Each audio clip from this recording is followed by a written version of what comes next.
ایسا لگتا تھا جیسے بھوسا پڑا ہوتا ہے. جب بعض جگہوں پہ سیلاب وغیرہ آتا ہے تو فصلوں کی کیا حالت ہوتی ہے, اس کے بعد سیلاب چلا جاتا ہے, کس طرح یا بارشیں ہوتی ہے, بارشوں کے بعد جو ایک آپ حالت دیکھتے ہیں, تو اس طرح کی حالت تھی. تو اللہ نے اپنے حبیب علیہ السلام کی آمد سے پہلے ان چند چیزوں کا, یہ چند نشانیوں کو دکھایا کہ کوئی آنے والا ہے.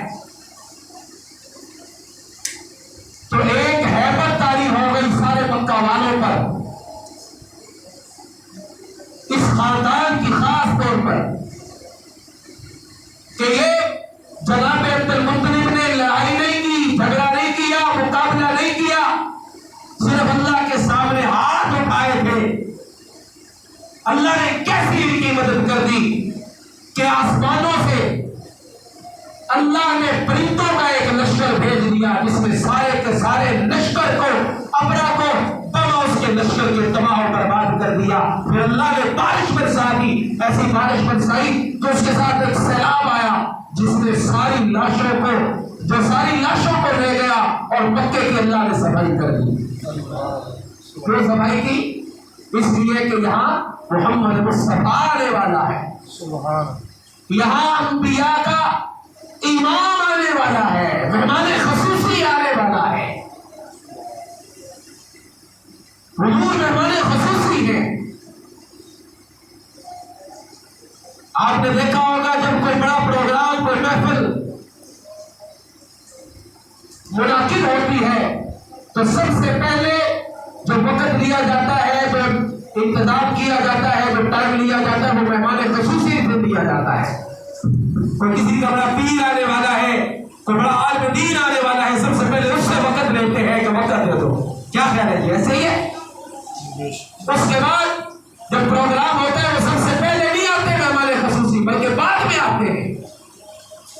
تو اللہ نے اپنے حبیب کو بنایا سب سے پہلے اور بھیجا سارے کے سارے نبیوں کے بعد. کیوں؟ اس لیے کہ یہ مہمان خصوصی ہے. اور پھر یہ جناب عبد المطلب کی پیشانی سے آگے یہی نور منتقل حضرت عبداللہ کی طرف ہوا. تفصیل کا زیادہ وقت نہیں. حضرت عبد المطلب کی 3 شادیاں ہوئی. جو تیسری بیوی تھی اس میں سے حضرت عبداللہ پیدا ہوئے اور پھر یہ نور حضرت عبداللہ کی طرف منتقل ہو گیا.